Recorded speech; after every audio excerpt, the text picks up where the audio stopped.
Good evening, everybody. Thanks for joining us tonight as we end our week and head into a weekend with some warm air holding on. Nobody's mad at me today. Here's what we have to start off with. Sunshine at least on its way down. We had a beautiful end, but what we have in store is even more mild air. At the moment, we're in the upper 30s and heading down a little further, low 30s over in the thumb here, Caseville to Bad Axe. But we're going to watch for a bit more in the way of colder temps overnight that allows us to get this wintry mix and even some light snow activity moving on in. What we have on the Great Lakes, though, is still breaking that ice apart quickly. We're starting to completely disconnect it from Oscoda up toward Alpena, very quickly eroding that.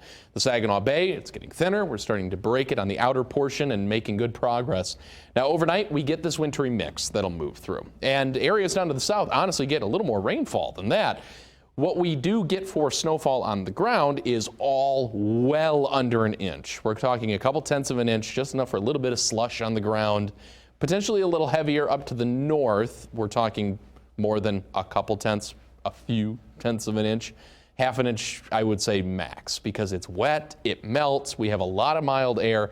That's the setup. But notice some spots down to the south, honestly, I don't think you're going to get that much on the ground. I really don't. What you get is a mixture of rain and snow at the same time. It melts as it falls. We've been warming the ground over the past couple of days, and we get more of that in the morning. We're in the upper 30s quickly. By the time you wake up, we're losing most of it in the first place. Now, what you do have a chance to see is a little bit of late freezing rain, mainly in the I-69 corridor counties, Shiawassee, Genesee, and Lapeer counties, and down further south. The Metro Detroit area has a better chance at it. What you could get is a light glaze on raised surfaces like your car if it's parked outside, your mailbox, maybe on a couple of bridges that aren't treated, but otherwise most roads should be okay. We'll keep an eye on it. That's always a concern, but I think most of it's just going to be rain or snow. The 40s, though, tomorrow, heading into the mid to upper 40s through the afternoon. We get partly cloudy skies later in the day that help us warm a little further. Low 40s in the thumb, but we still go past the 40-degree mark. Tri-Cities, western counties, aiming again here, mid 40s, aiming at about 46 to 47 by 3 o'clock. Now, with that being said, we have a chance to go a little warmer, and I'll show you that here in a moment, the reason why. Looking at the low 40s here in the northern counties, 44 by the time we get to 3 o'clock in the afternoon. Now, on the model, you're going to see this trend. We get into tonight, cloud cover rebuilds.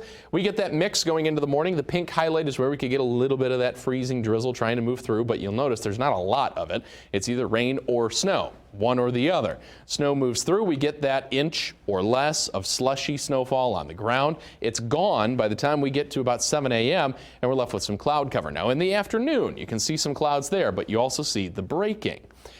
If we can break more of that apart from about noon to 2 o'clock in the afternoon and get some really good sunny skies building in, we will warm further than those mid to upper 40s. We could make it a little higher than that. That's a number, though, that is going to make its way onto the forecast here as we go into Sunday. We'll make a run at 50 degrees. The 40s, though, hold on again for much of next week. Monday, cooler, and the lone day with a good amount of wind. Thank you, Ahmed. New data shows a